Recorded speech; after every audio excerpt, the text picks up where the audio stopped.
Greetings to you, music lovers, thrill seekers, conversationalists all across the fruited plain. Man, oh man, I have such a range of emotion flowing through my arteries and veins, both going to my heart and away from my heart.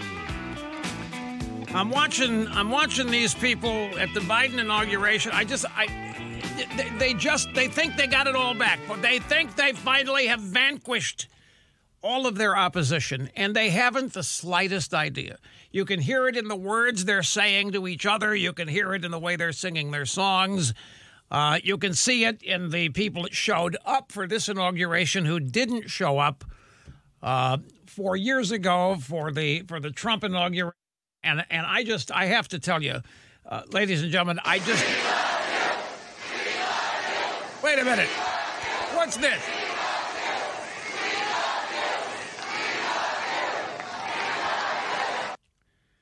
That was obviously audio from a Trump rally, one of many that occurred before the election last November. We love you. Anyway, greetings, folks. It is good to have you here. We're going to try to get through the day here as best we can. I'm looking for the words to most perfectly capture the range of emotion that I feel. And I'm watching these people as they have assembled on the stage for the inauguration of Plugs. And this inauguration looks like what you would expect from a one-party state. This inauguration looks like the Chinese Olympics, with hundreds and hundreds of flags to replace people who were not allowed to show up. Now, why do you think people were not allowed to show up? Well, people aren't allowed to show up because of COVID. People aren't allowed to show up because of the threats of the National Guard might open fire on everybody. That's not why. The reason they put up all these replacements for people is that I don't think they were confident a bunch of people would show up for this. Because I think they know.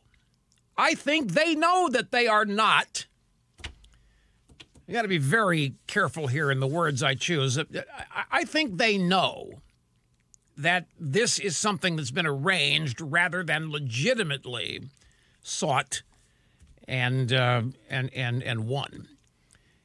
And you can see this in their attitudes, in their smiles. You can see it, hear it in the words that they are uttering. It's like, I remember the 1984 Democrat convention was in San Francisco. I happened to be there. I was covering it. And one of the speakers on one of the nights was the mayor of Washington, D.C. His name was Marion Barry.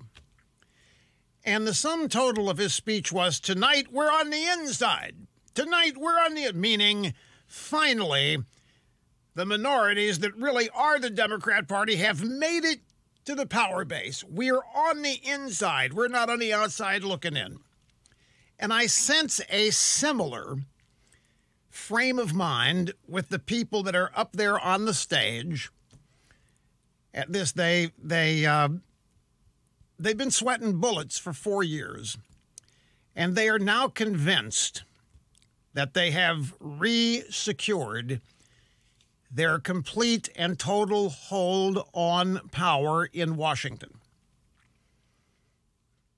But I think they know that it's fleeting.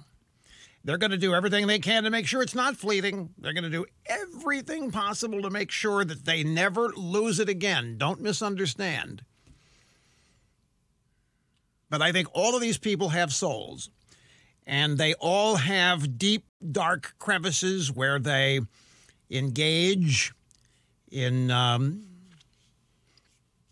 deep thoughts about themselves. And I think when they go there, I think that a number of them actually have to admit that they've dodged a bunch of bullets here. And I think they know, and this is the big one, I think they know with 74 million, maybe 80 million people who did not vote for Joe Biden, There is no way they can honestly say to themselves that they represent the power base of the country. They're going to have to take it. They're going to have to hold on to it and never let go of it. They have not legitimately won it. Now, I'm on thin ice saying this. I'm making myself a target saying this, but I've been doing this for 30 years. And it's really no different today than 30 years ago, no different than last week in terms of the way I approach this. And it's almost a question of legitimacy. I'm almost of the mind that they know that there's not a full-fledged legitimacy to this, but it doesn't matter because they're able to lie to themselves. They're able to tell themselves stories. They really don't have anybody there, and they've got people replaced by 200,000 flags. 200,000 flags that have been placed on the Washington Mall. And it looks just like when the Olympics are in China.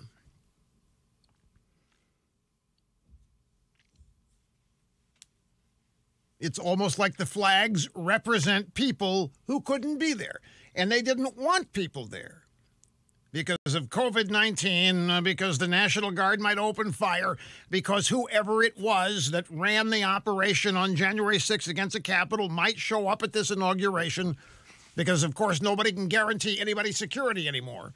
They have to make that plain. They have to make the threat look like it's viable at any moment in order to keep the negative vibes up about people like you and me.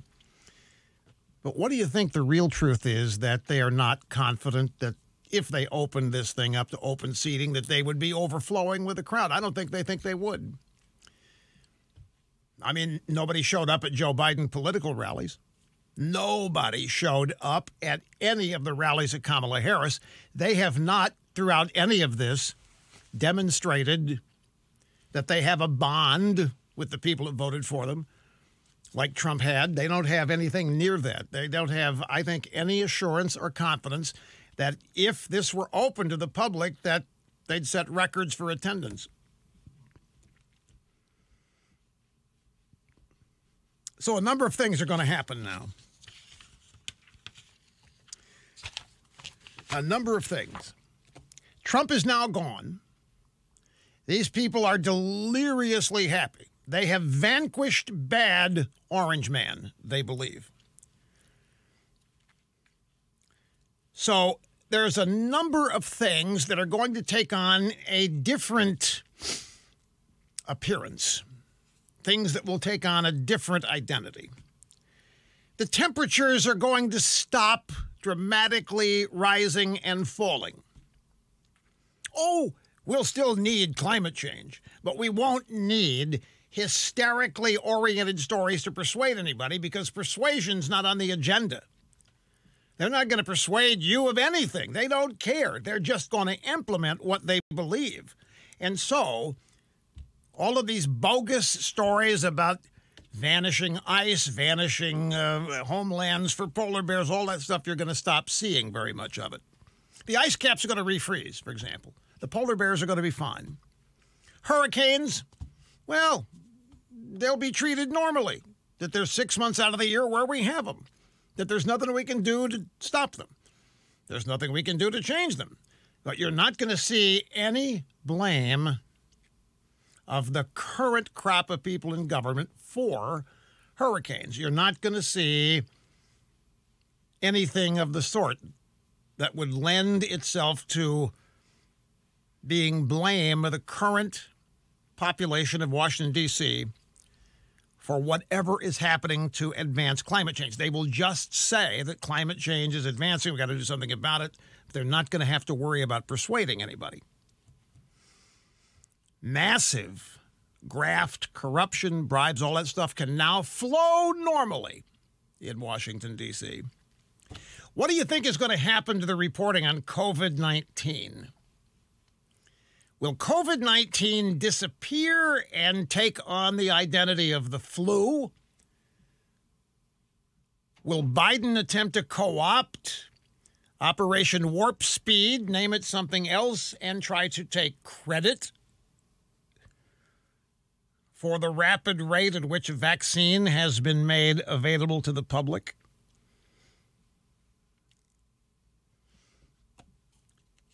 It's going to be fascinating to watch and categorize the differences in how news is reported. Get this. This is from the Daily Wire. This is Ben Shapiro's website. After investigation, the Pentagon finds no plot against Biden among the National Guard troops. So this is exactly the kind of thing I mean.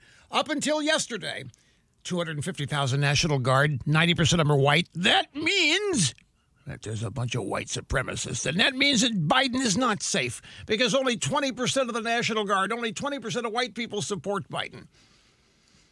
So the president-elect, every day up till yesterday, was in grave danger because the National Guard might have gone rogue in an operation orchestrated by Donald Trump. Now, today, that's all history. Yeah, the Pentagon's investigated. They found no plot against Biden among the National Guard troops. We were told that the National Guard's populated with white people, which means privileged white people, which means people with white supremacy, which means that they wanted to do something to damage Joe Biden, who is white, by the way.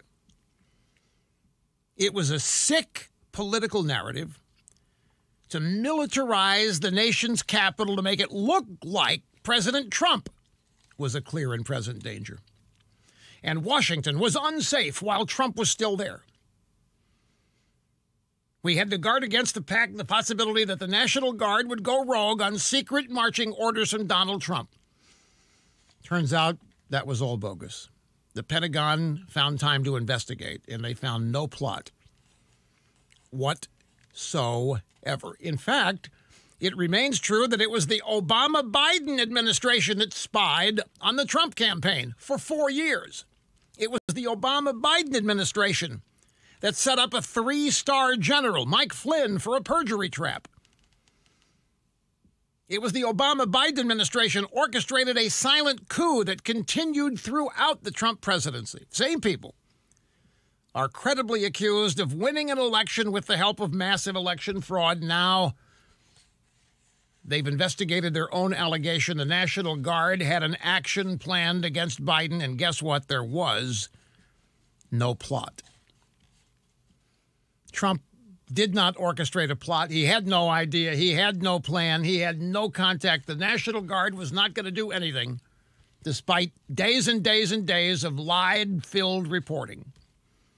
And yet what went on and started 4 years ago did happen, and it will continue to happen as the Washington establishment feels it necessary should Trump attempt to revive himself or come back from what they think are the ashes.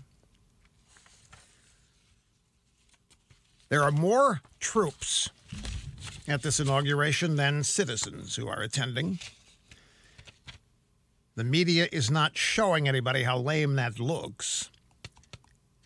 You occasionally do get a little camera shot, and it does look pretty lame. More troops than citizens. And, of course, this is a carryover from the threat that they said we all faced for the past week because 150,000 National Guard troops are deployed, and 90% of them are white, and that means white supremacy, and that means Biden's in danger.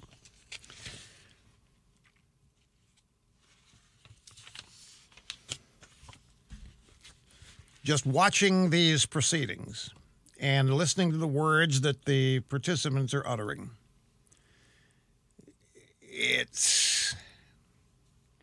I'm having difficulty verbalizing the emotions that I'm feeling on this. No, not because I'm afraid to say it. It's like, well, I want to be exactly right. You know, I'm a communicator, and I want to come up with the exact proper way to communicate this. It's like we know these people think that they were unfairly frozen out the last 4 years, and we know that they did everything they could to vanquish the guy that beat them, and they failed. For 4 years, they failed to overturn the election results of 2016. But now they're back, and everything's normal. Now everything is as it should be. Here's Amy Klobuchar saying to the American people who she thinks are watching this, "My fellow citizens, this is the day we have been waiting for 4 years. This is..." As though they speak for a nation in total which uniformly hated Donald Trump, hated the last 4 years, had been waiting impatiently for Trump to be sent packing. That day has arrived, and they are uttering words that make it look like the entire population of this country is now breathing a gigantic sigh of relief. They know that's not the narrative. They're making it up. I asked Cookie today, I said, let's go back. Let's have some fun today. Let's go back to the escalator speech, 2015. Trump and Melania come down the escalator. He announced his candidacy. We're going to relive that. And also, Trump had an absolutely great farewell address yesterday. Got segments of that you need to hear if you missed it. So we've got that. We got your phone calls and a whole bunch of other surprises coming up as the EIB network rolls on. Stick with us. Limbaugh, making radio great again. To all of you who wondered what would happen to the media once Trump was gone and Biden was inaugurated, well, for the last 4 years, what we have had is nothing but headlines and news stories about a fascist president, a white supremacist leading his white supremacist cult followers who deserve to be impeached twice. The New York Times, the Washington Post, CNN, all the other big media with multiple stories every day about how Trump was illegitimate, about how he stole the election, he colluded with Russia. He deserved to be impeached twice over phone calls to the Ukraine and then whatever else they drummed up this past week. Lying about and impugning Trump supporters. But now all that's gone.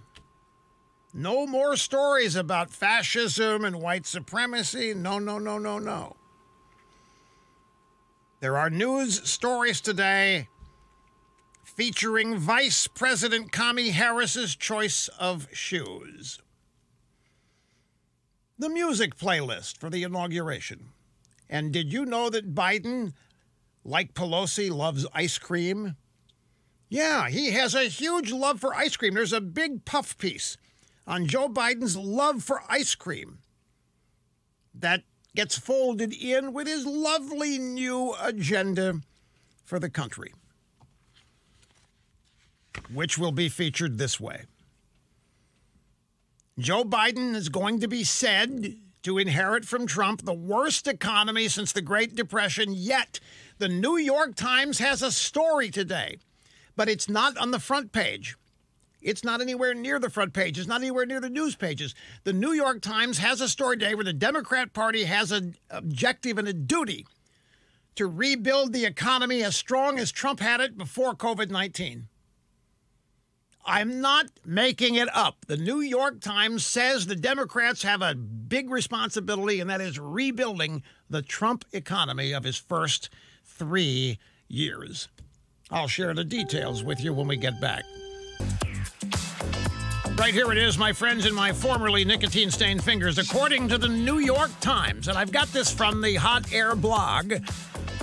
Biden's incoming economic team has one objective, and that is to get back to the booming pre-COVID economy of the Trump administration. Right there it is. New York Times story, not on the front page. Not on page 2. It's not on page 3. You have to go deep inside the print version of paper and on the web version to find this. Here's some of the story. As President-elect Joe Biden, and I wonder, Snerdley just said, what are the pictures of this going to look like? This inauguration speech lasted maybe 15 minutes. It's over. Everybody's leaving. it may be one of the least memorable inauguration speeches that there's ever been. In this speech, Biden called us domestic terrorists and then called for unity in the same breath. And I tell you, the Dilbert cartoonist, a guy named Scott Adams, had a little tweet here saying that Biden had the worst start of a presidency in history, and it hadn't even begun yet. He wrote this yesterday. What's Biden done? One, he refused to stop a divisive impeachment. If Biden were serious about unity, which he's not, they are not. They're not serious about unity. The only way we're going to have unity is if you give up. If you surrender and acknowledge their legitimacy, if you give up and acknowledge the Washington establishment as your power, as the people that run and rule your life, you do that, you're going to be fine. If you don't do that, then there isn't going to be any unity. You're going to remain a white supremacist target. You'll remain the subject of news stories as supporters of Trump who have lost your minds if you ever had a mind to lose in the first place. Scott Adams says Biden's refusal to stop a divisive impeachment proves that he has no intention of unifying the country. I have to agree with that. You remember when Gerald Ford pardoned Nixon? Some of you weren't alive then. This was 1974, whenever this happened. And Gerald Ford caught a lot of grief for this, but he said it was the only way to heal the country. We have to heal the country. We have to stop being divided in ways that set one side up for impossible existence. Because there's no way that the Washington establishment was going to allow Nixon to be drawn and quartered, which is what a lot of Nixon enemies wanted. It was enough they made him resign. It was enough they got rid of him. Gerald Ford comes along and pardons him, and that ended it. Nixon was allowed to leave, go live his life out in San Clemente, California, where he turned it into something really fascinating and productive, his life. But there's still going to be an impeachment trial of Donald Trump if they follow through with this. And there may yet be a vote on conviction. And that is not going to unify the country. Far from it. And they know it. And Biden knows it. And if this is the objective, then all this talk about unity is bogus. As I say, the only way there's going to be unity is if you succumb to their demands. Don't see that happening. Biden has also questioned the loyalty of the troops. Biden has allowed his own people, his own media contingent, which is the mainstream media, to write stories for a full week about how the National Guard is a bunch of white supremacists that voted for Trump. And they might be planning an attack on Inauguration Day. They literally allowed those stories to run. They promoted those stories. There's no attempt to unify the country if you, as the president-elect, get behind nonsense like that. Biden then sparked an immigration crisis by saying to the caravan, come on in, just wait a couple weeks. Give me a couple weeks to get inaugurated, get set up in here. But yeah, we're going to tear down the wall. We're going to tear down the obstructions. We want you here. That's not seeking unity. And then he surrendered to the Chi-Coms and the Paris Accords. And he literally can't go back into the Paris Accords. It's kind of a complicated thing to try to explain, because the Paris Accords themselves are not legit. I mean, they're not a legal treaty. So getting back in we never signed on to it in the first place.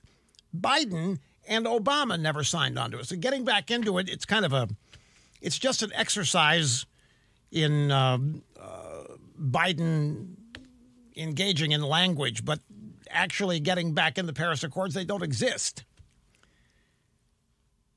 And then Biden kept saying Trump never had to protect himself from American troops. What the hell is that?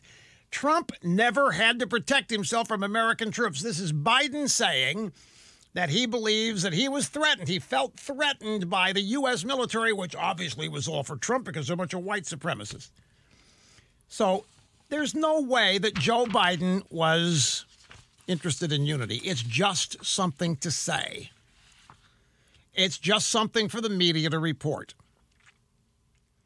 Back to this hot air blog on the New York Times. As President-elect Biden prepares to take office, his regime and the Federal Reserve are pointed toward a singular economic goal: get the job market back where it was before the pandemic hit.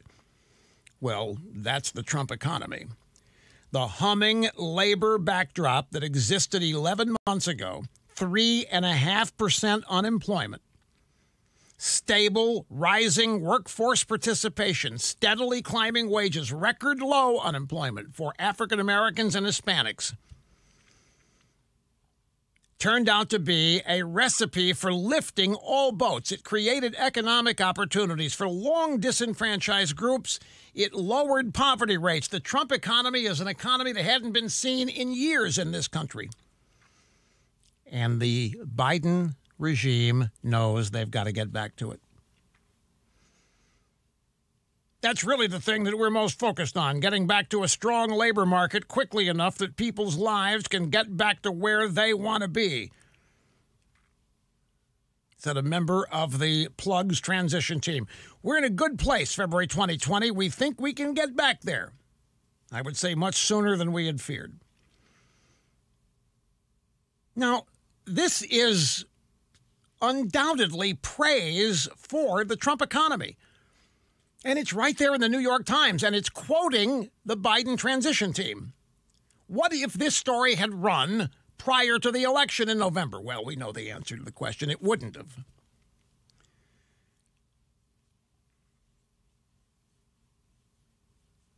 So this story in the New York Times unabashedly praises the Trump economy, gets into details about the Trump economy, how strong it was, and how the Biden transition team, economic team, understands that they've got to get back to it quickly. Brief break. We'll come back. I'm going to start with audio sound bites from Trump and the escalator speech, 2015. Then we'll get to phone calls. So hang on, folks. We're just now getting warmed up. Hi, welcome back. Rush Limbaugh on Joseph R. Biden Jr. III, Inauguration Day.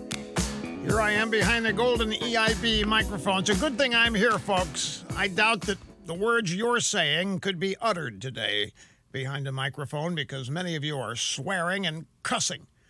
I've got a limit here on as a professional. I'm just teasing. I can imagine the frustration. I feel it. I am experiencing it exactly as you are. I'm trying to get as close to describing it accurately as I dare. And I know you know what I mean. And each time I make an attempt, I get closer to it. Still, I don't think I've gotten it there 100% yet, but I'm still working. And the bottom line is this. I look at the people on the dais today up on the stage, and I watch what they're saying and how they appear as they are saying what they say. And there's just a little part of me, because I myself am an introspective person, there's a little part of me that is comforted by what I think is a reality, that they know they have a tenuous hold on this because they didn't actually, they don't have a nation filled with support. They don't have millions of people that would have shown up at the inauguration today. They don't have a bond of connection with the people that voted for them. They know this. They know they can't compete with Donald Trump on the retail politics. They can't compete with Trump on crowds. They can't compete with Trump on loyalty. They can't compete with, and that's, folks, that is a big one. These are the kind of people that demand loyalty, and when it's not there, they'll take care of it another way. Because when you boil it all down, they really don't. expect loyalty, they demand it. And if you don't exhibit it, they've got other ways of dealing with you. As I say, they're not interested in persuading anybody. It's beneath them. They want the power to deal with you regardless. Now they think they've got it. And what I'm trying to say here is that that power they think they have, I believe it's tenuous. I don't think that it is the power that is extended through what they keep calling our country a democracy. We are a democracy, but more than that, we are a representative republic. We actually are not a democracy. I don't want to make a big deal of this, but it is because of the way they keep throwing that word around. So I'll use it as they do, and I'm just telling you that within the boundaries of this country as a democracy, they don't have unbridled, massive, unconditional love or support. And they know it.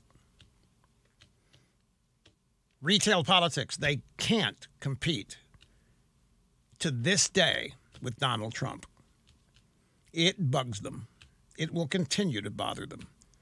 There will continue to be signs of this bond that Trump has with his supporters. You know, this would be... Snerdley, have you ever thought that, seriously, we should go to third party at any time in your political life? This may be the time. This may be. I may get into this as the program unfolds. Here we have, but I want you to hear this excerpt from his inaugural address.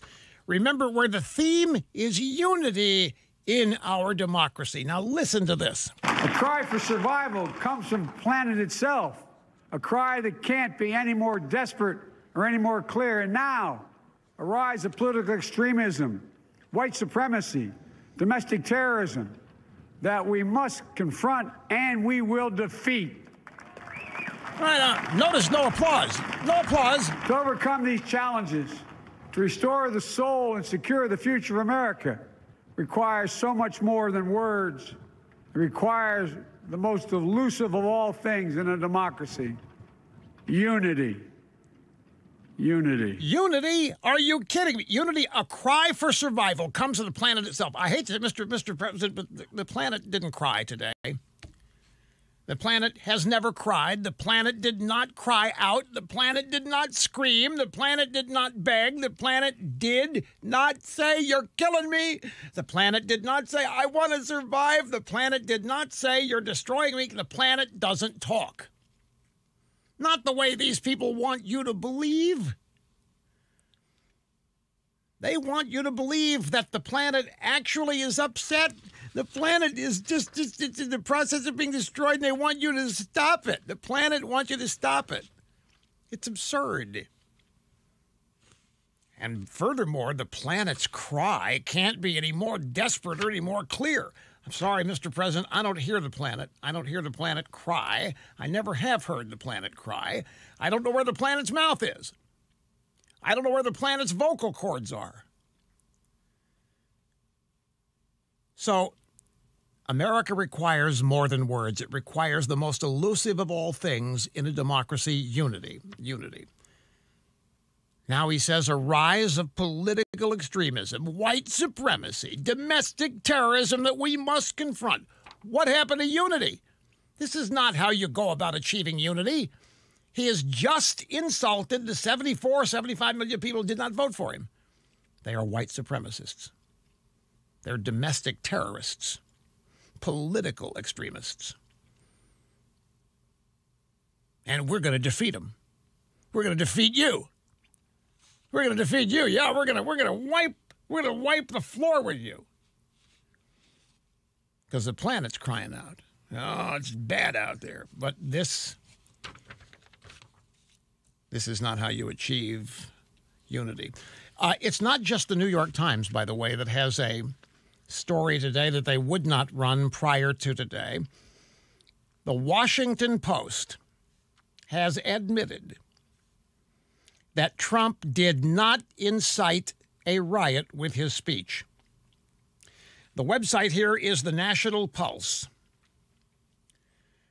Donald Trump was impeached for inciting an insurrection, as you know. There's no evidence of this.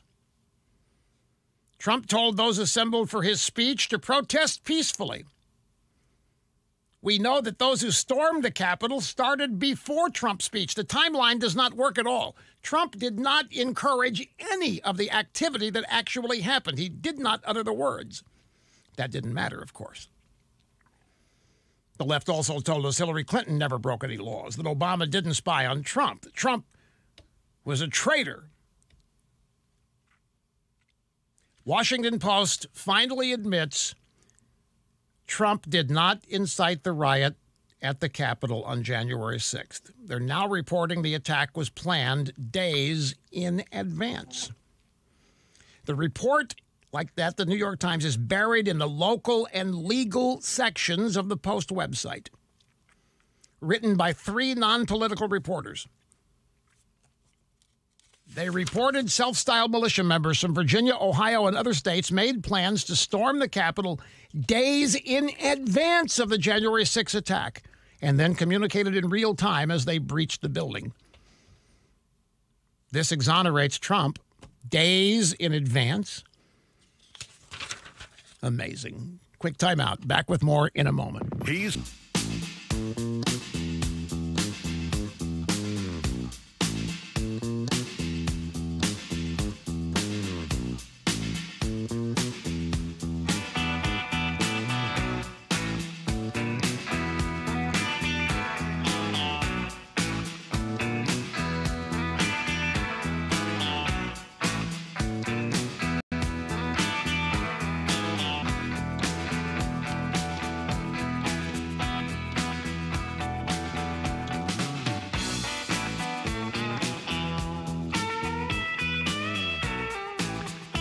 And greetings to you, music lovers, thrill seekers. Still thrills to be sought out there, my friends. I'm in charge of them. Music lovers, all that. Great to have you here. Now, if you are on hold, I'm begging you to stay there if you can. I know you probably have other things to do, but we're going to get to the phones as quickly as we can. I meant to get to them in the first hour, but things kept breaking. I kept having things pop up in front of me, which I didn't want to delay in reporting to you. So the best laid plans of mice and men somehow it happens every day. So my intention here is to get to the phones as quickly as possible. I got some audio sound bites I want to get started on as well, such as this one. Now, and the reason I'm going to play this one is because it runs in direct contravention of my interpretation of what I saw. Now, at the inauguration. Now, admittedly, I'm not going to tell you I don't watch this with total objectivity and no bias. I do. I know these people like every square inch of my whole naked body, not just the back of my hand. I know them. I know Democrats. I know leftists. I know who they are. I know how they think. This is one of the reasons I'm so frustrated that I've been unable to convince more people of who they are. But it doesn't matter because I'm not going to stop trying.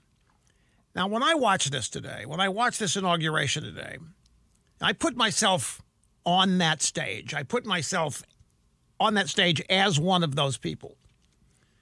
And I am always honest with myself.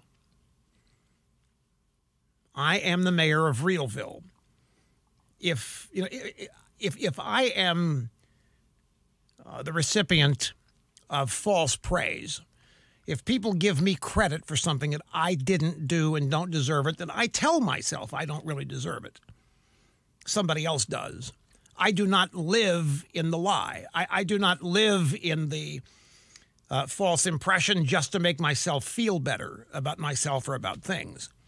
I may not go public with how I don't accept it, but in the way I deal with myself, I do not allow myself to accept praise for things I haven't done, things I haven't accomplished. So I'm watching this. I'm watching all the people that are performing and all the people that are speaking and all the people just there observing and watching. And I know they're going through a gamut of emotion. They're excited as they can be that they have vanquished Trump. They've been trying for 4 years. Everything they tried bombed. Everything, every step they took blew up. It didn't work in terms of getting rid of Trump. They retarded the speed of his agenda implementation. They did do great damage to his reputation, but they didn't get rid of him. That was the objective. The objective was to overturn the election results, and they failed. But then they finally succeeded. But you see, this is where accepting false praise comes in. They didn't really succeed. I don't think that the people on that stage today are genuinely the choice of a majority of Americans. Now, the results say they are, and they will tell themselves they are, and they will thus lie to themselves, something I will never do. I just don't. I can't. I can't lie to myself about praise for things I really didn't do. They can. They're doing it. This does not set them up well. This allows them to be arrogant. It allows them to be condescending when those two things are not really warranted and deserved. They didn't let anybody show up. They did not allow an audience because of why? Well, the potentially out-of-control National Guard. Oh, yeah, the National Guard's got 90% white people, and that means they're white supremacists, and that means they support Trump, and there might have been a secret operation, except that wasn't at all happening. And they finally ran a story. The DOD investigated the National Guard, found out nothing to those allegations. So a bunch of flags were put on the Washington Mall to represent the people who could not be there. The reason people were not allowed there is not COVID-19. It's none of that. It's that they weren't confident there'd be a big crowd for whatever reasons, COVID-19 included. So rather than run the risk of having a crowd half the size or less of what Trump would draw, they just tell the crowd, don't show up.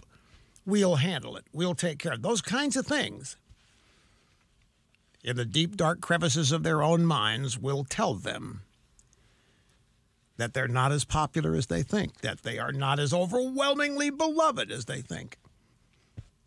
And in the end, that kind of thing matters. Here's Stephanopoulos' report about how happy everybody was on that stage. Barack Obama is a happy man today. You can definitely see that right there.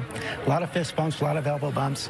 In watching this moment, today's inauguration felt more like a church service. What? Right? And we see there that, like after a good sermon, the congregation doesn't want to go home, right? People are still hugging, shaking hands. And I thought from Joe Biden today, certainly he was commander-in-chief, but he was also Papa-in-Chief. He gave a speech to comfort the nation. What the hell is it with these Democrats that every one of their leaders must be a parent? Joe Biden was Papa-in-Chief? I don't need the Washington establishment to be my dad. I certainly don't need Biden to be my dad. I don't need any of those people to be my dad. But you heard them. Oh, they were so happy. This is the media projecting. It was the media that was happy. The media finally got what they failed to pull off for 4 years. They finally got rid of Trump in their minds. These people were hugging. They were kissing each other. Nobody was worried about getting COVID, but their restaurants are still shut down. In blue states, blue cities, their restaurants are still shut down.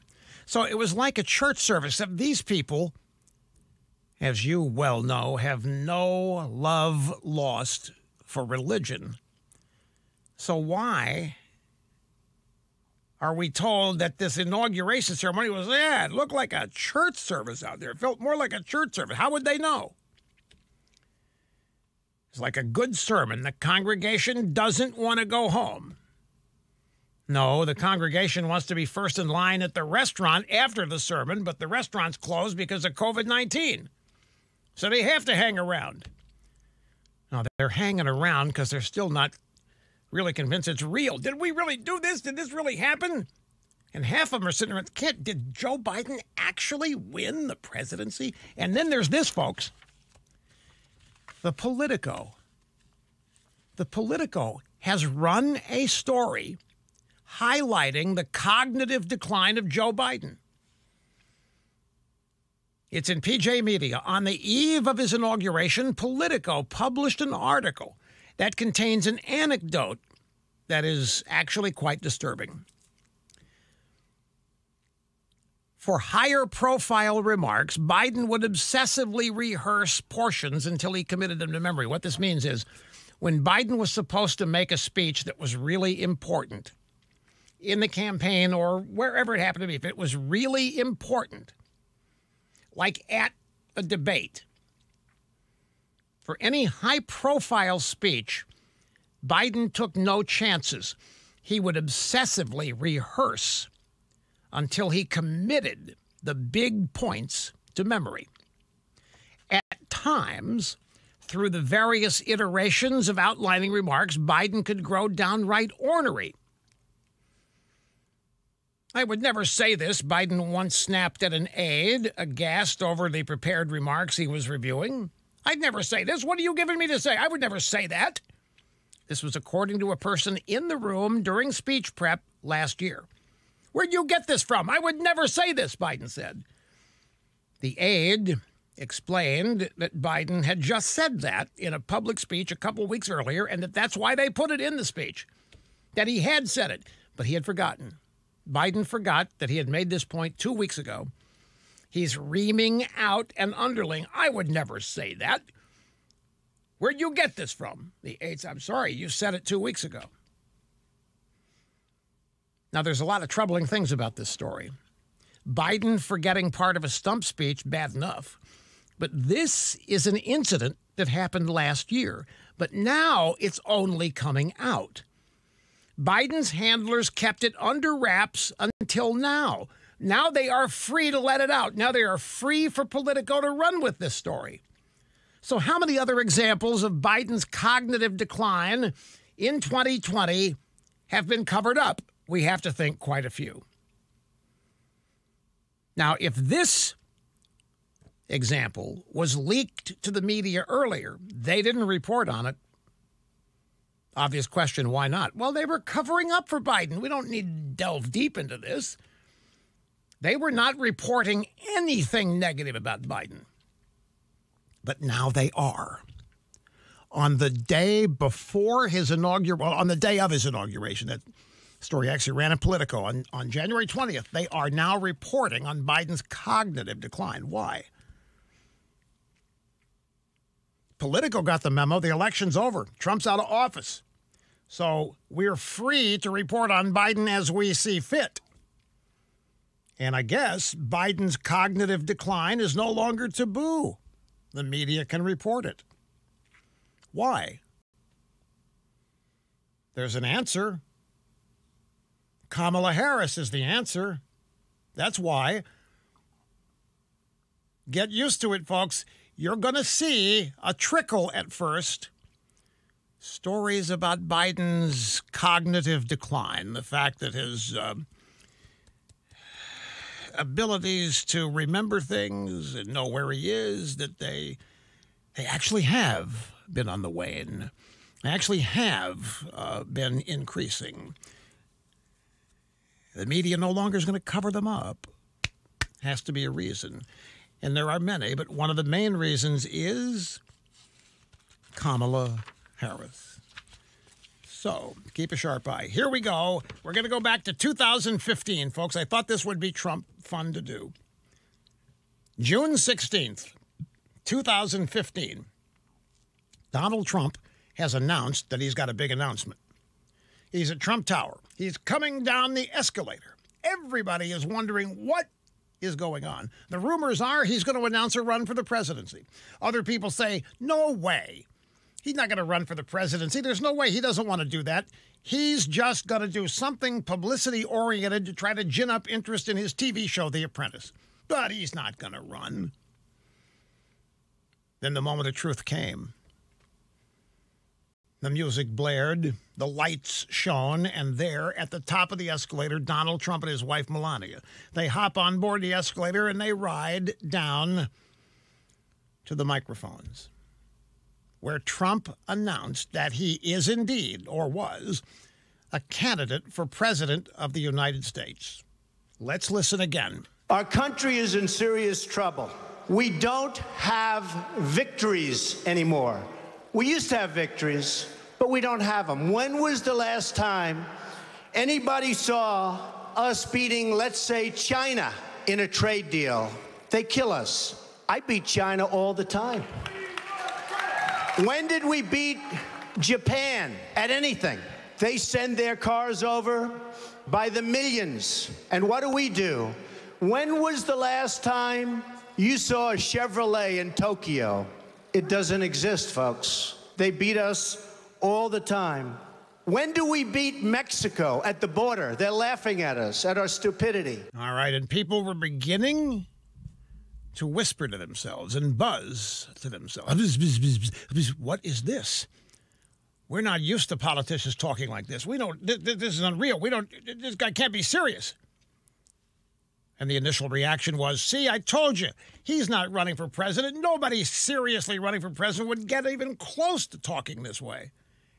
But Trump kept talking. I will be the greatest jobs president that God ever created. I tell you that. I don't need anybody's money. I'm using my own money. I'm not using the lobbyists. I'm not using donors. I don't care. I'm really rich. I'll show you that in a second. And by the way, I'm not even saying that in a braggadocio. That's the kind of mindset, that's the kind of thinking you need for this country. So, because we got to make the country rich, it sounds crass. Somebody said, oh, that's crass. It's not crass. He's reacting to an audience. Man, that's really crass to tell everybody you're rich. I'm laughing myself silly in this one because he went through it 2 or 3 times. By the way, I'm really rich. I'm going to show you in a second. And he did, in a matter of time, whip out some paperwork to prove that he's really rich. And so people said, well, it can't be serious. I mean, nobody seriously running for president would brag about how rich they are. It just isn't done. So whatever Trump's doing, he's not really running, they said. I said, no, I think you had better re-examine what you're hearing. Now, this next bite, this is what set the world on fire when he said that Mexico does not send their best people to the United States. They're sending people that have lots of problems, and they're bringing those problems with us. They're bringing drugs, they're bringing crime, they're rapists, and some, I assume, are good people. But I speak to border guards, and they tell us what we're getting. And it only makes common sense. It only makes common sense. They're sending us not the right people. It's coming from more than Mexico. It's coming from all over South and Latin America, and it's coming probably from the Middle East. But we don't know, because we have no protection, and we have no competence. We don't know what's happening. And that's when people, whoa, what in the name is this guy serious? Some people started, we hope he's serious. We hope he's serious. This is the way people have been hoping Washington would look at illegal immigration for decades. I got to take a quick time out. Back in a moment. Rush Limbaugh, because we know for you only the best will do. On the EIB Network.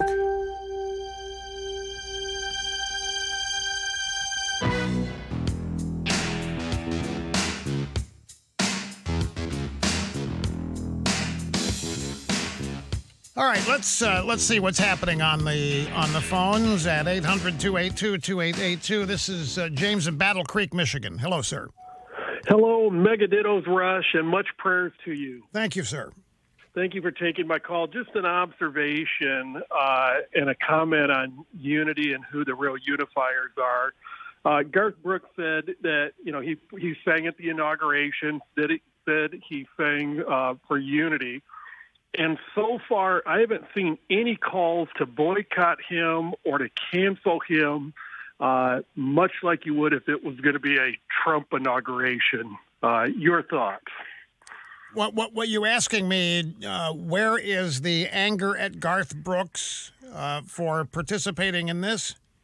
Well, the fact is, I don't think you will see it like you would have seen it out of the left had this been a Trump inauguration. Well, it's early. it's early. Who are we talking about? The people may not even know yet that Garth Brooks performed, and they may not know who he is after they hear that he did perform. But I think that even if there's a move on Garth Brooks, the media won't cover it. That's the thing that you have to understand about this. The media is not going to be in any way similar to the way they covered news when Trump was the president. So Garth Brooks is going to end up being praised. He's going to get great accolades here for crossing over, for leaving the deplorables, for telling the deplorables that he wants no part of them. No, he's going to be a big hero today, if anything else. Yes, and I just love how the cancel culture only seems to work one way. Of course it does. I mean, there is no cancel culture of the left. It doesn't exist. Unless somebody on the left engages in what we would consider traitorous behavior. But Garth Brooks, he's not being a traitor. He's a hero. He's going against, I mean, he's a Republican ostensibly, and he's going against what people in his own party would express as a desire. Anyway, I'm glad you called. We'll be back. Having more fun than a human being should be allowed to have. I am Rush Limbaugh, your GOAT, America's real anchorman, America's truth detector, and the doctor of democracy, which means that I know what a democracy is. And the United States is not a pure democracy. I don't care what you think, it's not. Back to the phones. This is Michael, Gilbert, Arizona. Welcome, sir. I'm glad you waited. Hi. Thank you so much, Rush. It's an honor, and prayers to you and your family. Thank you, sir. Very, very much. No worries. First-time caller, first-time voter in 61 years.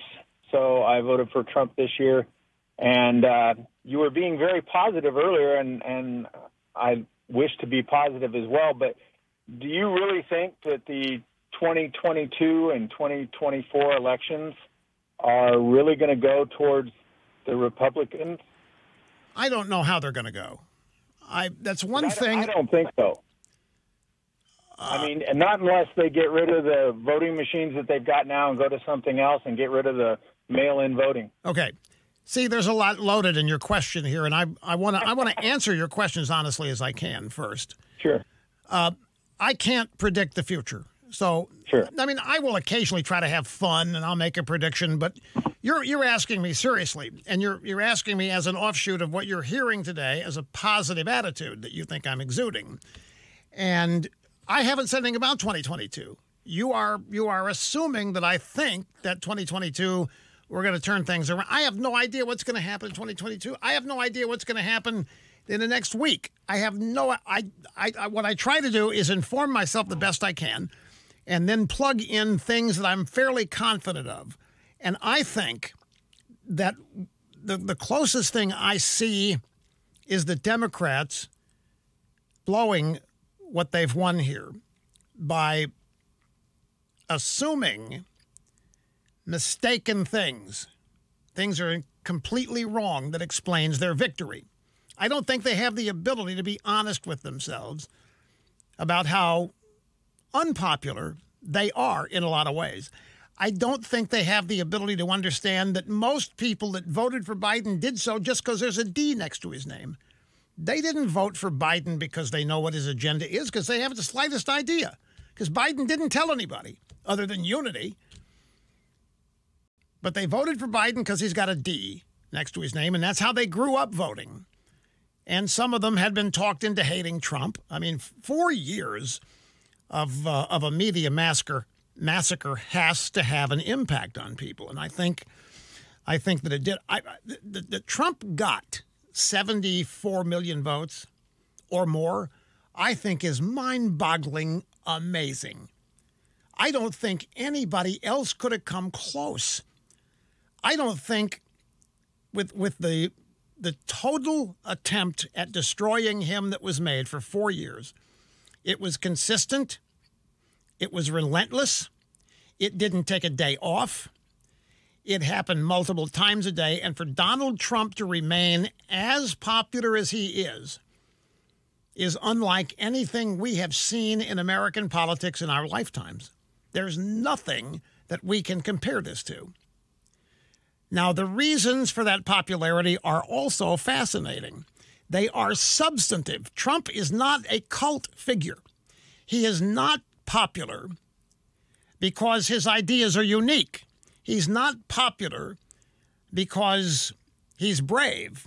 He's popular because finally there was somebody in American politics who happens to agree with 75 million Americans. The Republican Party was never able to produce such a person. They never were. They haven't wanted to. Donald Trump did it on his own. Now, you stop and think. If you're looking for reasons to be optimistic, you're looking right at 74 to 75 and maybe more million of your fellow citizens who are not going anywhere, Michael. They might have lost this election, or they might think it's been stolen from, but they're not going anywhere. They're in this. They are fed up.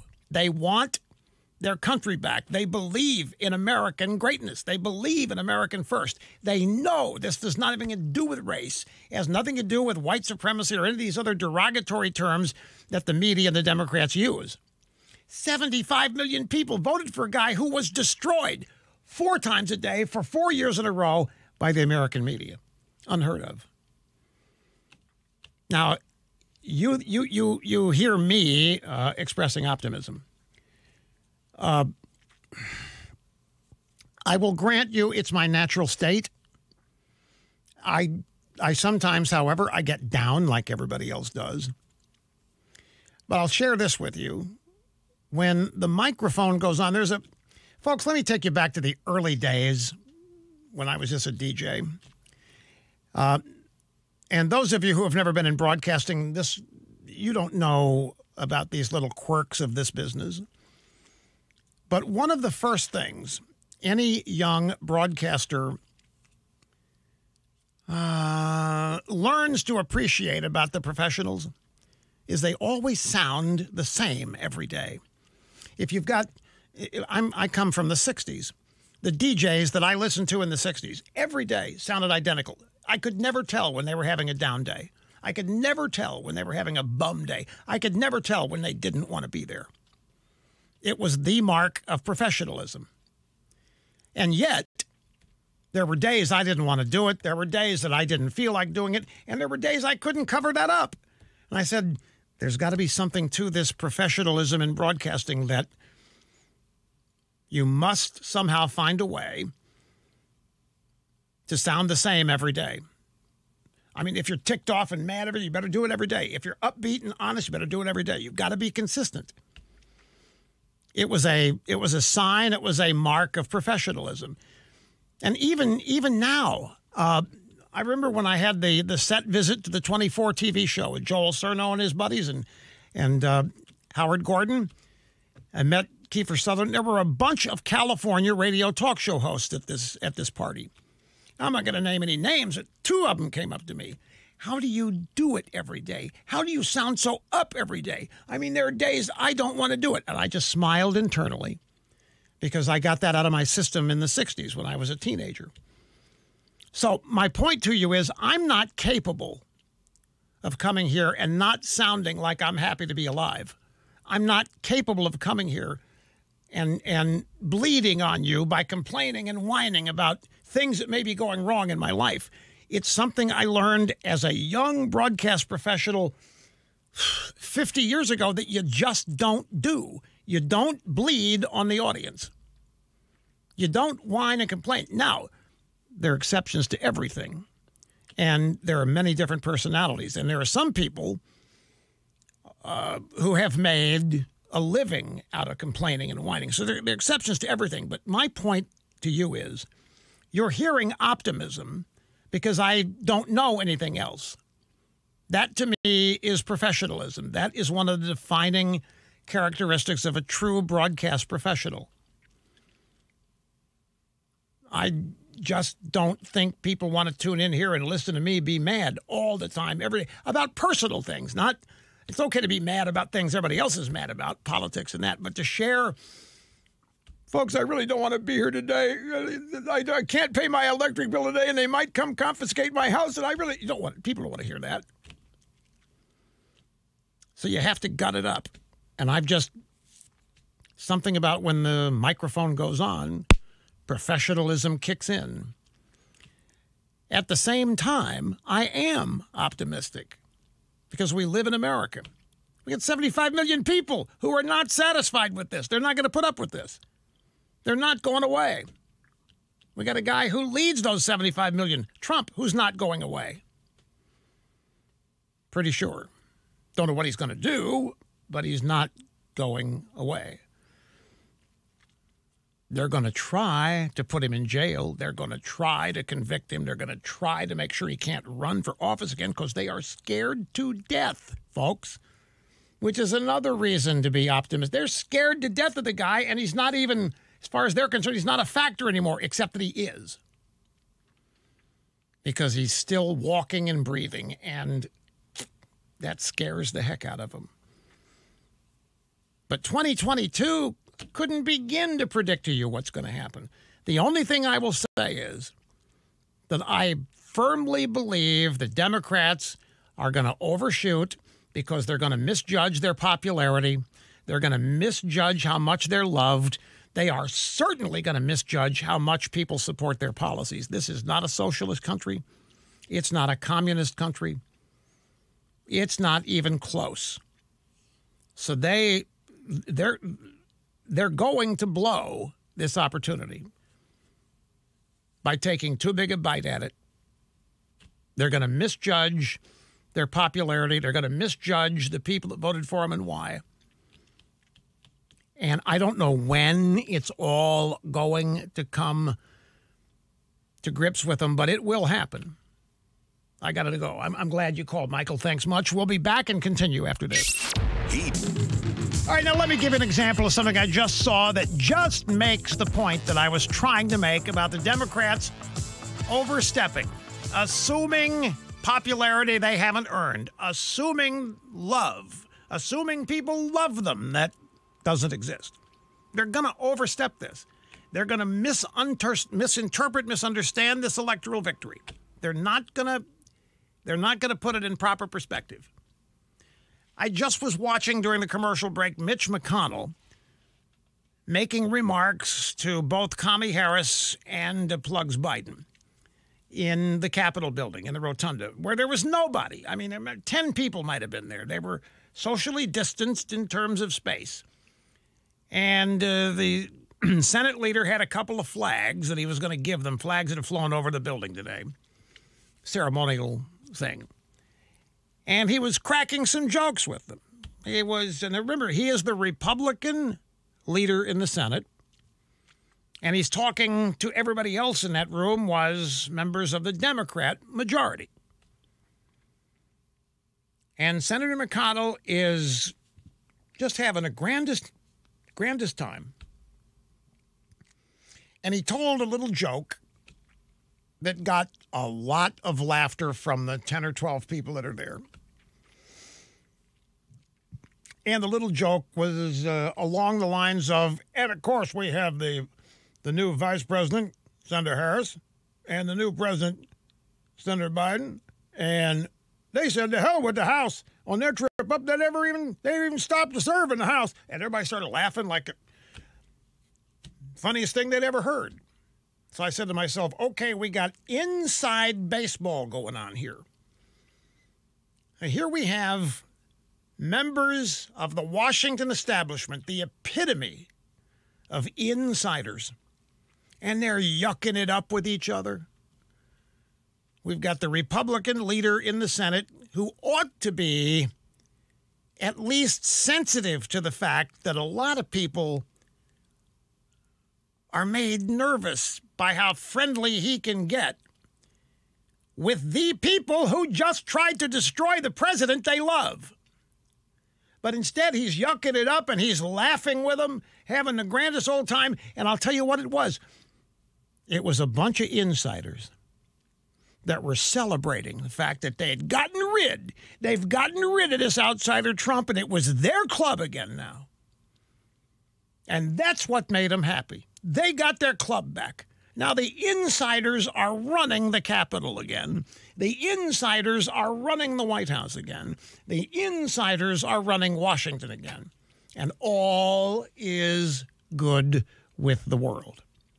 All is normal with the world. Now, if you happen to be an average, ordinary American watching this, the one message that you were able to pick up is that you were not considered part of this.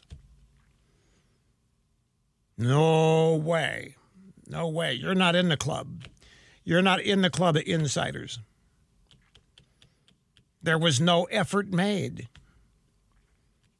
to even acknowledge that there might have been average, ordinary Americans watching this thing and to bring them in and to, promote Biden's so-called claim of unity. There was no effort to do this.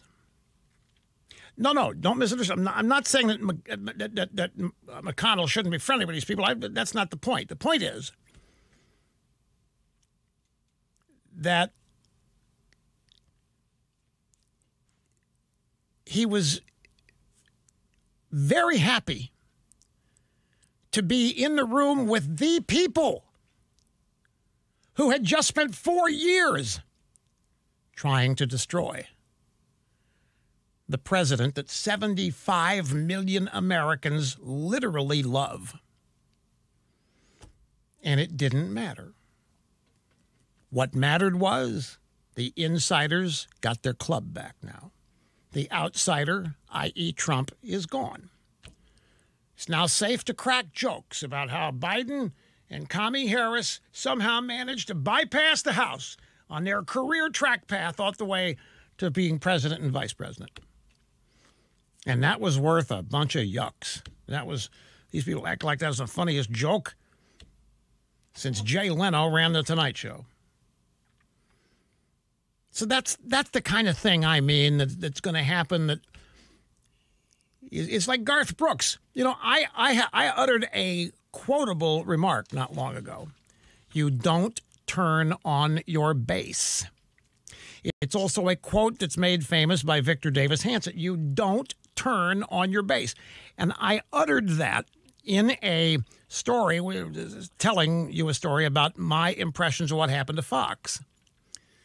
That a lot of Fox viewers thought with the call of Arizona on election night that constituted a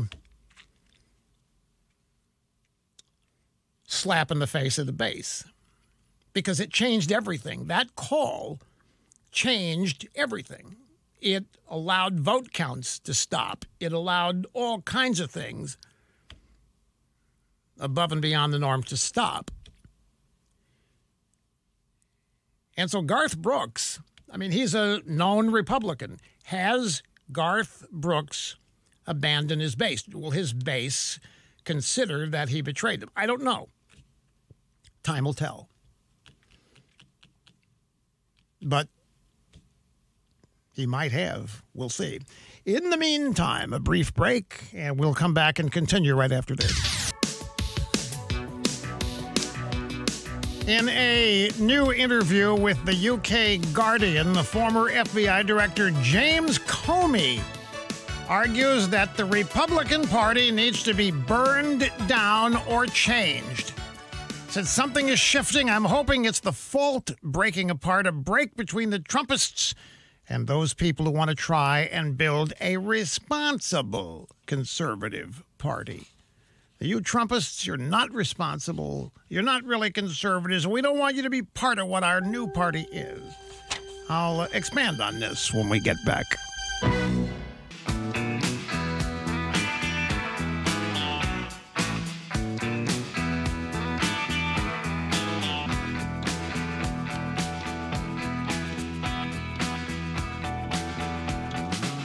Yeah, there we go. Hi, welcome back. You are tuned to the Rush Limbaugh program. It's the fastest 3 hours in media. 2 of them already in the can. The final busy broadcast hour now commencing. Great to have you with us. We'll be getting to you on the phones. El Quico, telephone number 800-282-2882. The email address, elrushbo@eibnet.us. Grab soundbite number 33. Here is, I just described for you the story. Mitch McConnell was telling a joke. He's talking to Kamala Harris and plugs Biden, the new president and vice president. And a little joke here. I told you the story. Here's the actual sound bite during the presentation of gifts to President Joe Biden, Vice President Harris. This is common standard behavior, and you can hear the comfort, the relaxation over finally back to being the people running this town. We got our club back. We finally got our club back. That's the subset of this. Well, Mr. President, Madam Vice President, while the pandemic has sadly limited our usual hospitality, as others have mentioned, I'm very glad we still carry on some of our favorite inaugural traditions. I have to note, not only did we just swear in a son and daughter of the Senate to these high offices, but indeed both these former senators skipped the House altogether. Oh, man. Oh, I can barely contain myself. Oh, I can't. Oh, don't make me laugh. It hurts. Oh, my God, I can't laugh. Oh, my goodness. You ever hear anything funnier than that? Oh, my God, folks, don't do this to me. Laughing can be painful. But you see, this is the inside. Now, if you're an outsider watching this, if you're a voter, you're watching this whatever that was, it's not welcoming you in. I mean, this is supposed to be about the inauguration of a new president you elected, but that's not what this is. This is about these people getting together and finally celebrating they got rid of the guy you really wanted. They got rid of the guy. They got rid of Donald Trump. They got rid of the guy 75 million people voted for. Maybe more. They got their club back. James Comey, in an interview with the UK Guardian, said the Republican Party needs to be burned down or changed. Something's shifting, Comey said, and I'm hoping that it's the fault breaking apart, the fault line breaking apart, a break between the Trumpists and those people who want to try and build a responsible conservative party. Because everybody should know that we need one. We need a responsible conservative party. Who would want to be part of an organization that at its core is built on lies and racism and know-nothingism? Just not a healthy political organization. Well, there you have it. Here's a guy who, by the way, should be convicted of a number of different crimes he's committed. He's out there fully insulting everybody who had anything to do with supporting Donald Trump. As a racist, as an idiot, that's what a know-nothing guy is. Who would want to be part of an organization, conservatism, that at its core is built on lies and racism and know-nothingism? So let me translate this for you. This is James Comey, who represents maybe 5% of Republicans, who doesn't like Trump and is going to purge the 95% who do. Now, I'm going to be fascinated watching that happen. This is going to be a neat trick. The 5% of inside the Beltway Republican/conservatives are going to purge the 95% who like Trump. That is going to happen how? But you see, what's on display here is, again, the same thing that's going to come back and bite the left. This out-of-control arrogance, this presumption that they're better than you and most everybody else, that they are qualified to exist in this club of inside the Beltway elites, and you're not.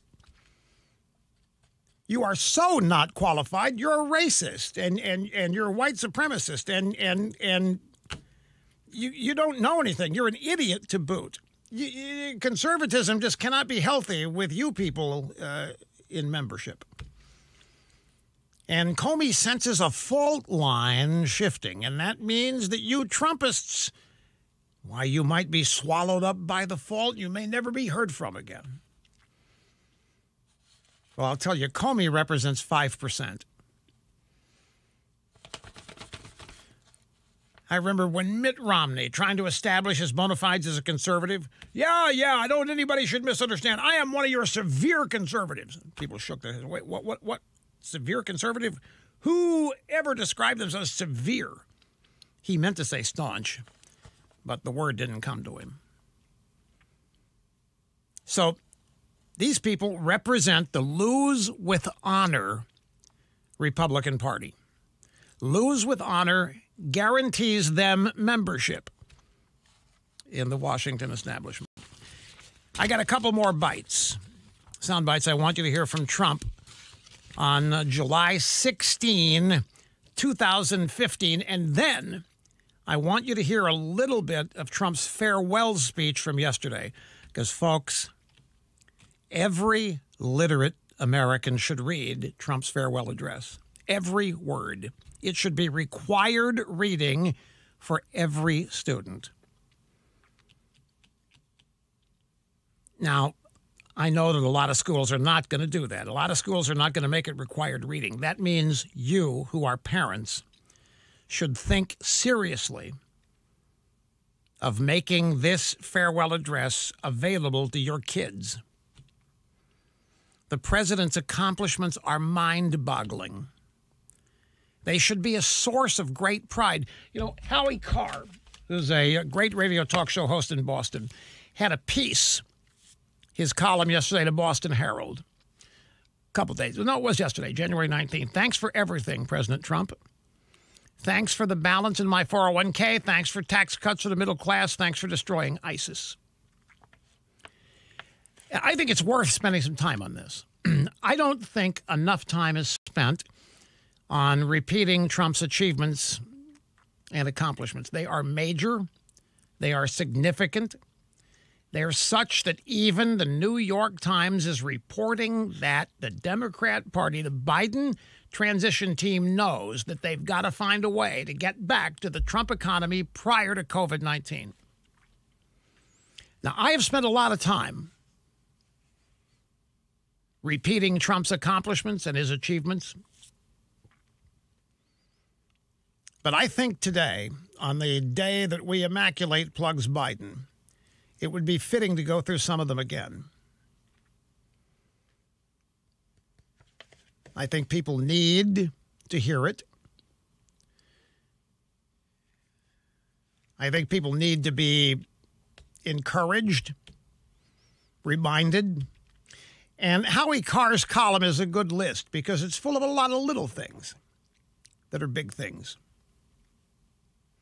For example, here's one. Thank you, Mr. Trump, for taking more questions from almost always hostile reporters than all of the last 3 or 4 presidents combined.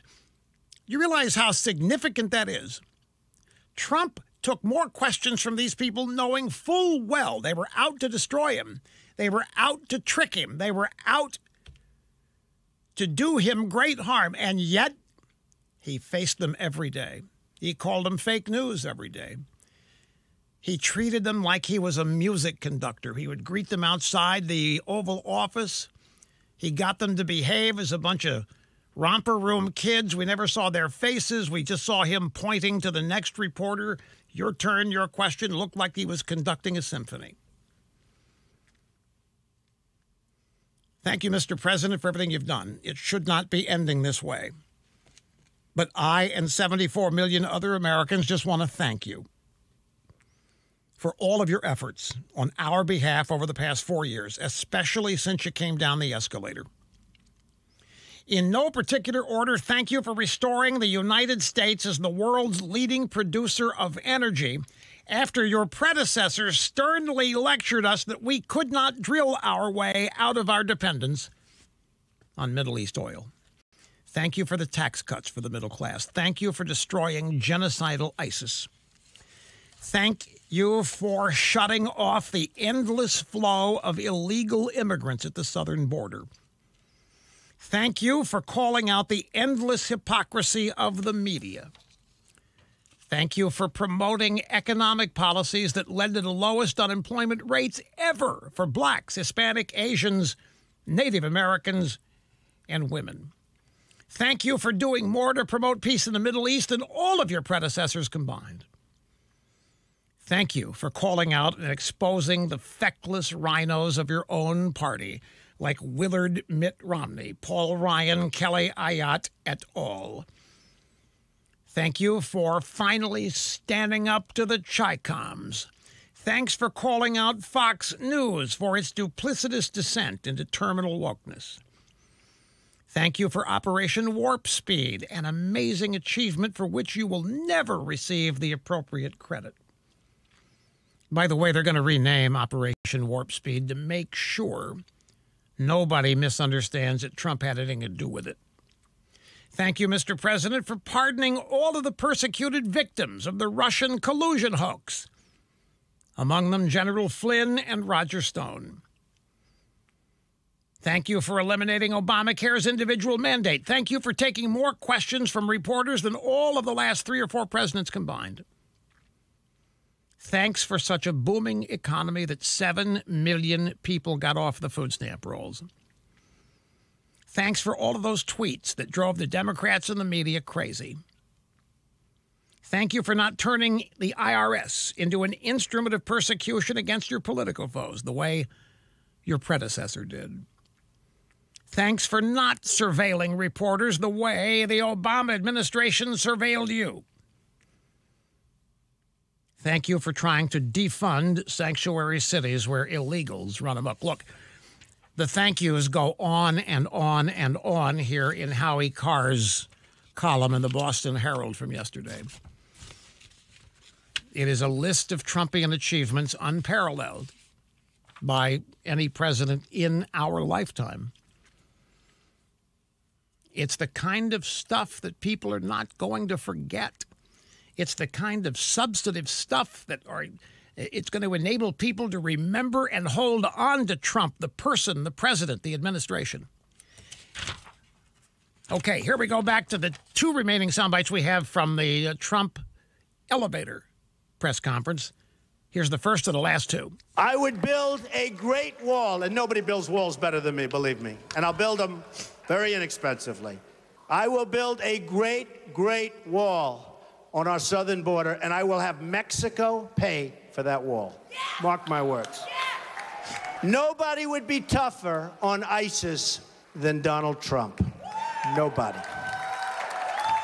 I will find within our military, I will find the General Patton, or I will find General MacArthur. I will find the right guy. I will find the guy that's going to take that military and make it really work. Oh, man, this was resonating. And now here's the last bite we have. Said he was running to make the country great again. All of my life, I've heard that a truly successful person, a really, really successful person, and even modestly successful, cannot run for public office. Just can't happen.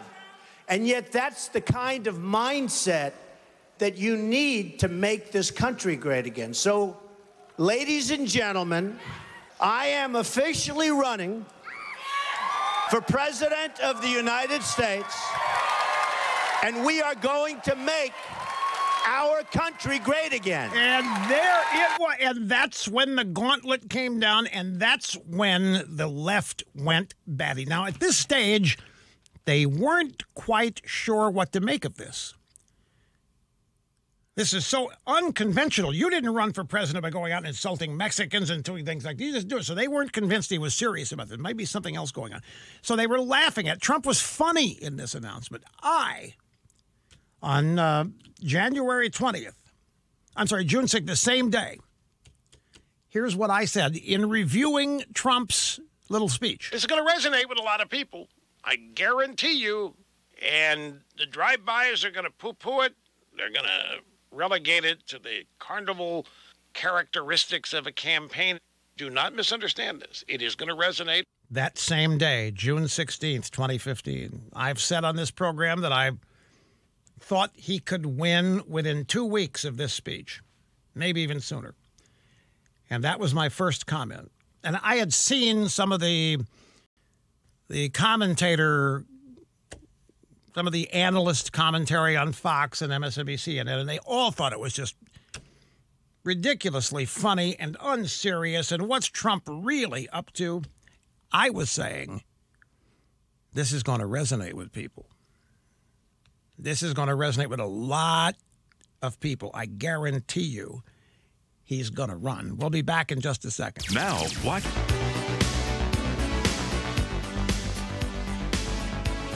Half my brain tied behind my back like it is each and every busy broadcast day just to make things fair. Little Stevie Nicks here in the bumper rotation, the EIB network. We go back to the phone. Zach in Lancaster, Ohio. Hi. Rush, I want to touch on a monumental issue you have ignored in your 30 years of broadcasting. It's the elephant in the room the right ignores, and leftists across the globe are ecstatic about it. In the year 1900, whites, those of European ancestry, made up 30% of the world population. Today, whites make up only 8%. Whites are the world's minority, despite us being convinced we are somehow an overwhelming majority. In 1960, the United States was 90% white. Today, whites are on the of minority status in America. In a matter of 60 years, the country has experienced a radical demographic shift that shows no signs of slowing. More whites are dying in the United States than are being born. This has huge political implications, considering only one demographic votes Republican, whites. 90% of blacks vote Democrat, 70% of Latinos vote Democrat, over 70% of Asians vote Democrat. In essence, if you were brown or black, there is an 80% chance you vote Democrat. If you were wondering why all these red states are turning blue, it's demographics. It's the browning of America. This notion, if you fill a country with as many people unlike each other as possible, will somehow result in a good and functioning nation is insane. We are a country that is more diverse than ever before, and because of it... I'm going to step in. I don't know what your point is, and you're also violating a primary rule. You're reading whatever it is you're saying. You have taken the occasion of getting through here to make a speech, which is not what happens here. So you accuse me of ignoring something for 30 years, and I'm still trying to figure out what that is. At any rate, I'm made a little uncomfortable by whatever it is I think you're saying, so I'm going to exercise the options here as host and move on. Frank in Houston, you're next on the EIB network. Hello. Hey, Rush. Great talking to you. You know, I used to hate listening to you. Why? For many, many years, because I hated everything that you had to say. Wow. Until I believe George Bush won his reelection, that I really started listening to you. Ah. And I've changed pretty much, made a 360 ever since. And I've religiously listened to your show. You pretty much made me swing in the other direction. And I've never looked back since. So I just want to say thank you for that. And to what you were saying earlier in regards to Democrats overreaching, I think you know that Democrats have never cared about that. No, I don't think they care about it. That's why I think they're going to do it. And it's going to cause them problems. Let me expand on it again. Back in a minute. Hi, welcome back. Rush Limbaugh, your guiding light through times of trouble, confusion, murkiness, despair, tumult, and even the good times. Now, I said earlier that I want you to hear a little bit of Trump's farewell address that he gave yesterday via videotape on the White House website. And I guess it was late in the afternoon, yesterday. And we got 1, 2, 3, 4, 5 sound bites from it, so it's not too long. But, man, it was really good, and it was a different tone. It was a different flavor from what we're used to getting. See what you think here. 4 years ago, I came to Washington as the only true outsider ever to win the presidency. I ran for president because I knew there were towering new summits for America just waiting to be scaled. I knew the potential for our nation was boundless as long as we put America first. So I left behind my former life and stepped into a very difficult arena, but an arena nevertheless with all sorts of potential if properly done. America had given me so much, and I wanted to give something back. Together with millions of hardworking patriots across this land, we built the greatest political movement in the history of our country. We also built the greatest economy in the history of the world. It was about America first because we all wanted to make America great again. You know, it must be stated, I have to remind everybody again, he didn't need to do this.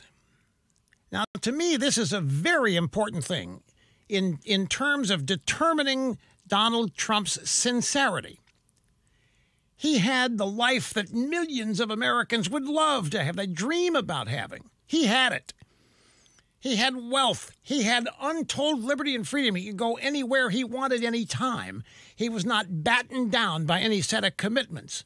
He could do whatever he wanted to do with whoever he wanted to do it with at any time of any day. There was essentially no clock in Donald Trump's life, and that, to me, is one of the hallmarks of real freedom, when the clock doesn't matter.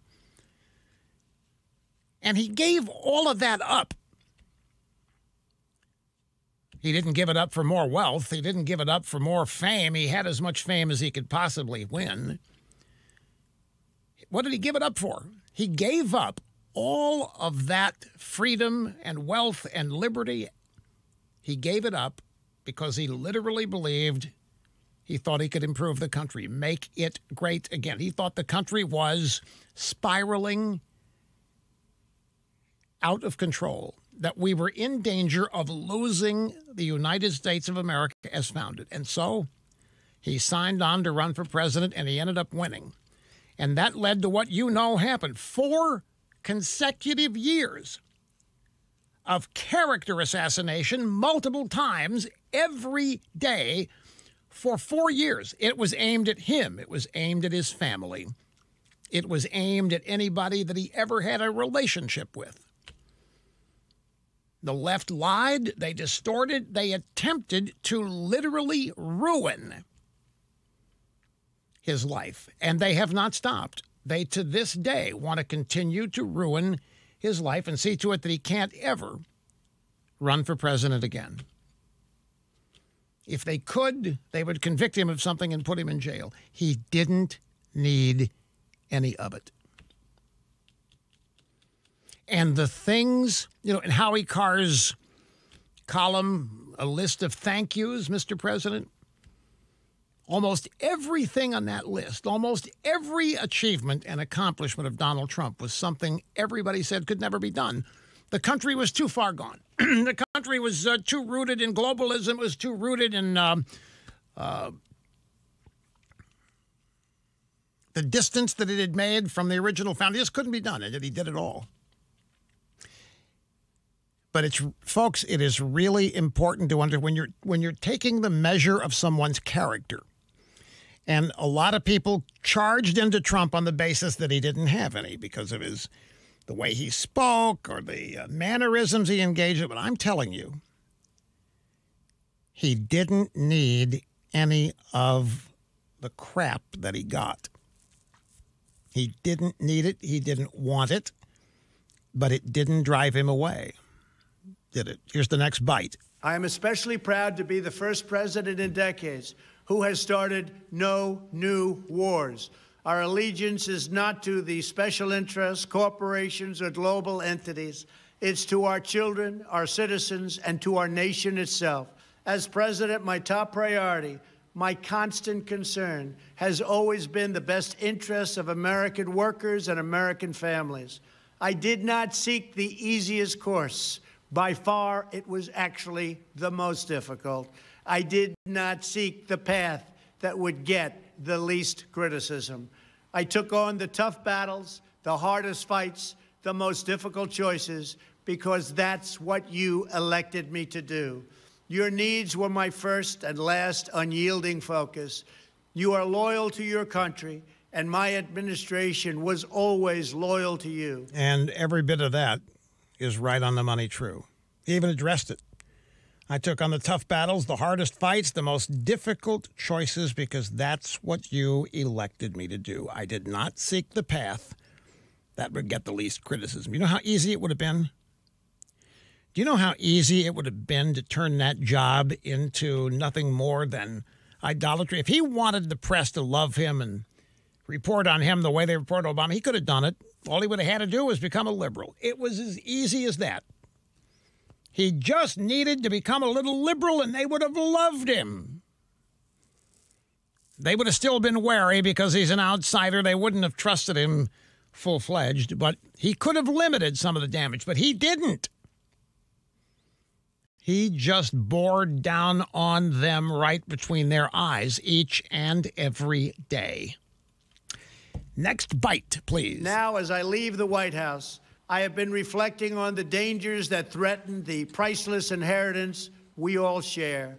The greatest danger we face is a loss of confidence in ourselves, a loss of confidence in our national greatness.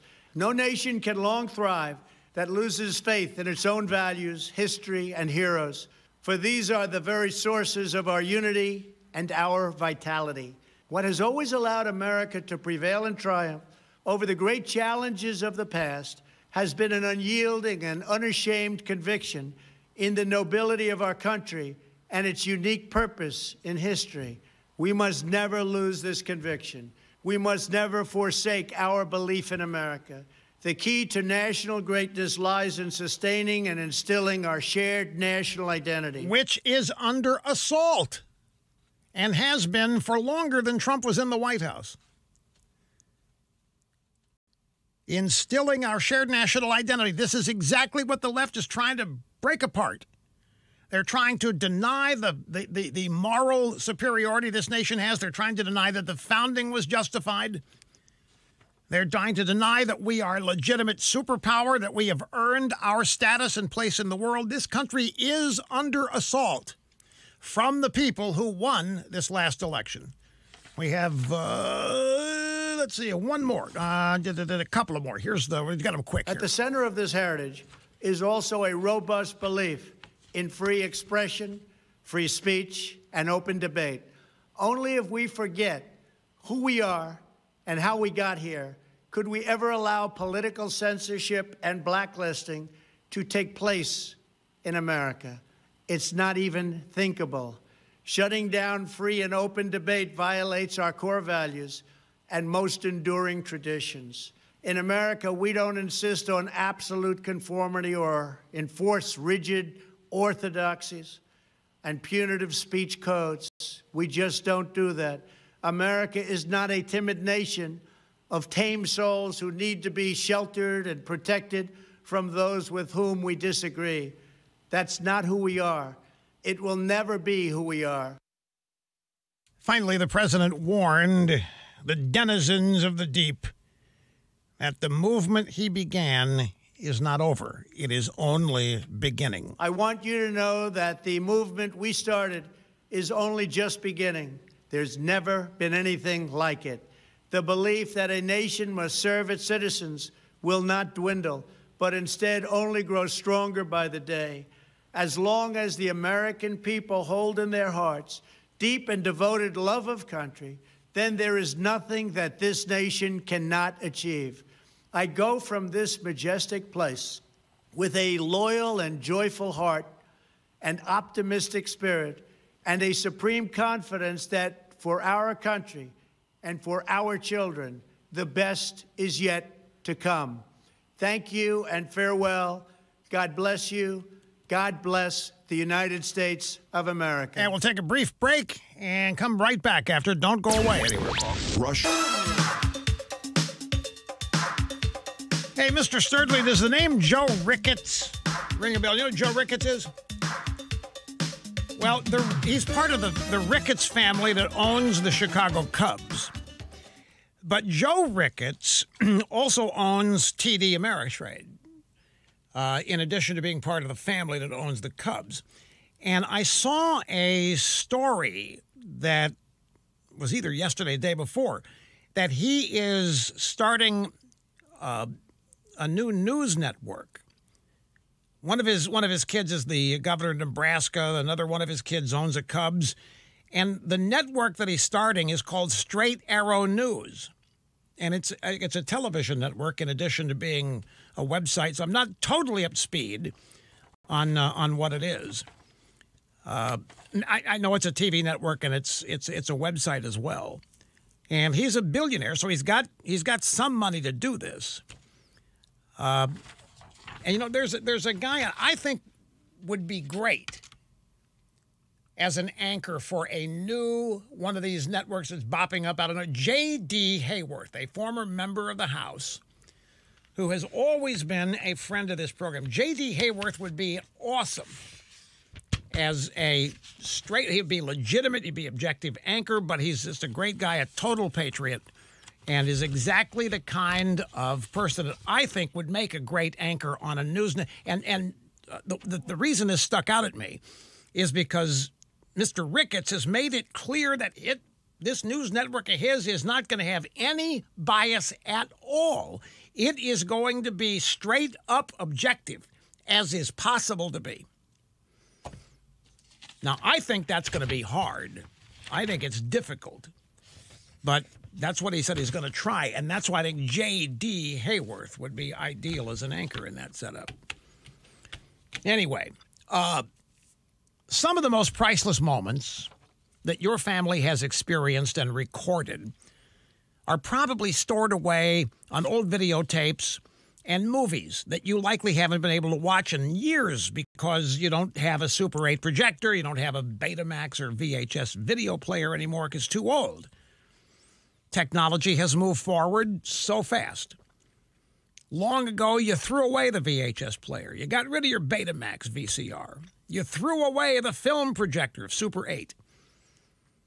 So if you want to see that old media, you've got to invest in all kinds of technology to digitize all that videotape and all that film. And you don't have to do that anymore.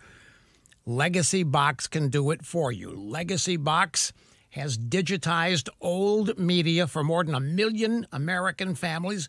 Just get in touch with them on their website. Order a box. They'll send you the box. It's built so that whatever you put in it is protected from being damaged.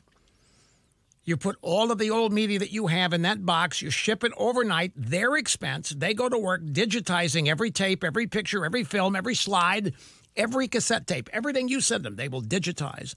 They'll put it on a DVD. They will put it on a thumb drive. They'll put it on a downloadable file on the cloud, however you want it.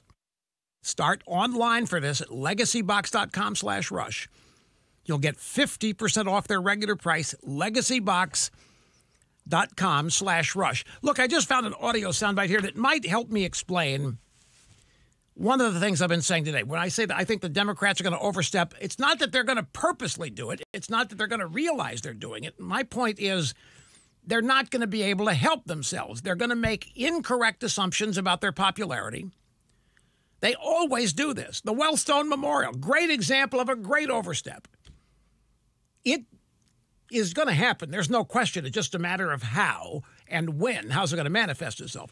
Now, listen to this. We have a montage of a bunch of leftists lamenting the fact that there's so many millions of Americans think that Biden is illegitimate. How many Americans still believe that this was not a legitimate election? Unfortunately, a significant number of Americans don't believe that Joe Biden was elected in a legitimate process. It's not the American way to pretend that Biden was not legitimate. This election was not stolen. It's a lie, and anybody who continues to say it's stolen is lying. Until you take that out, people will think that Joe Biden is illegitimate. 2/3 of Republicans don't even believe that Joe Biden was legitimately elected. A third of all Americans believe that. How do you bridge a divide like that? That was Savannah Guthrie. My point is they can't believe it.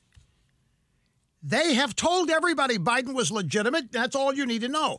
They are bummed that so many millions of Americans do not accept it. They just, I'm telling you, folks, they think they took care of that. They think that they have persuaded everybody. They think that, and in fact, that 2/3 of Americans that didn't vote for Biden do not think he's legitimate. It bugs them because it means that they're not effective in one of their primary objectives here. It really bothers them. And it's this kind of reality. They're going to sit around and they're going to understand that all these millions of Americans are still not buying in, and it's going to cause them to go overboard or to overstep in their efforts to make sure you get the truth, whatever. You watch. I don't know when it's going to. It may take a couple years for this to manifest itself, but it will. How does he squeak?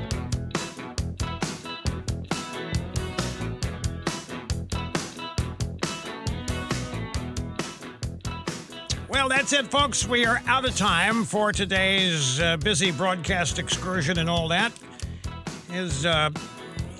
Things were flying fast. It was a challenge to put it all into some kind of sensible order. I hope I did. Regardless, I'll see you next time here on the EIB Network. Do not miss it.